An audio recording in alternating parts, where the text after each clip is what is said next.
You know that feeling, right? Friday afternoon. The whole world just seems to exhale. It's this universal sigh of relief. The weekend is finally here. We feel it, we live it, but we never really stop to think about it. But why? Why do we get this 2-day break? If your answer is, oh, it's a nice gift from employers so we can rest and relax, well, you might want to buckle up. The real story is a whole lot sharper.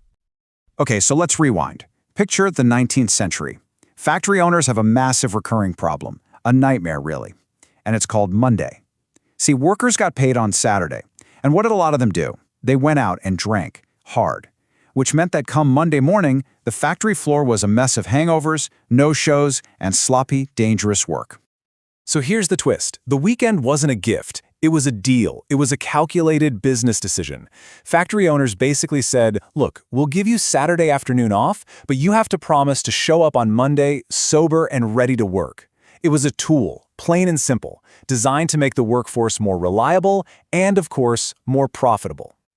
That story, the hidden truth behind something we take for granted, is a perfect example of how the most ordinary parts of our world are actually these powerful, unseen engines of change. And digging up those stories, well, that's what we do here. Welcome to the Vernacular Vault.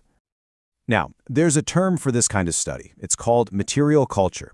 And all it really means is that our stuff, the objects we use without a second thought, they aren't just sitting there. They're actively shaping us. They're changing how we act, how we think, and how our entire society works. I love this quote. The things we own are active, catalytic technologies. They're the hidden engines that drive history forward. So if the weekend can do all that, what about something even more basic? Something you definitely use today? Which brings us to the fork. Yeah, you heard that right. A social weapon. I know, it sounds a little dramatic, doesn't it? How on earth could a fork be a weapon? Well, for thousands of years, forks weren't for eating. They were cooking tools. You'd find them in kitchens in ancient Rome or China, used to hold down a big piece of meat for carving. For most of history, we were all perfectly happy eating with our hands or a spoon. The idea of putting a fork in your mouth was kind of weird. So what changed? It wasn't about making eating easier, not really. It was about solving rich people problems. Seriously. In Italy, they needed a better way to eat slippery pasta. In France, the aristocracy was wearing these huge ruffled collars, and forks helped them eat without getting food all over their fancy clothes. It was all about luxury, fashion, and status. And this is the key. The fork became what we could call a status technology.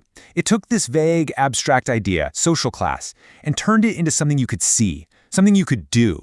If you knew how to hold a fork properly, how to use it with elegance, it was a clear signal to everyone at the table that you were one of them. You were elite. It literally drew a line between people. So the fork helped create class distinctions. But what about an object that created something even more personal, more fundamental?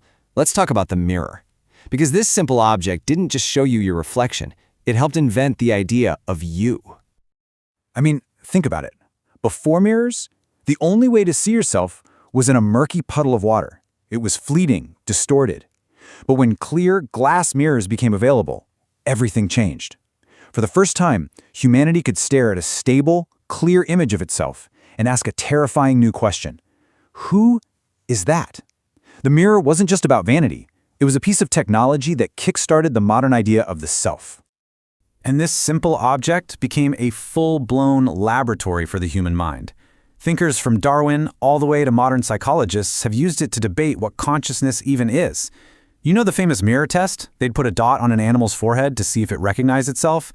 It became a battleground for defining what it means to be human, to be self-aware. But then this French psychoanalyst Jacques Lacan comes along and takes it to a whole other level. He argued that the first time a baby recognizes itself in the mirror, something breaks. The image it sees is whole, perfect, and complete, but the baby feels messy, chaotic, and uncoordinated. And in that gap, Lacan said, is where our identity is formed. We spend the rest of our lives trying to live up to that perfect image. As he famously put it, the self is an other. The mirror basically hardwires a sense of alienation into us from the very beginning. And if you think that's just some abstract theory, look at this. This is a mirror box, used by neuroscientist V.S. Ramachandran. He uses it to treat people with phantom limb pain.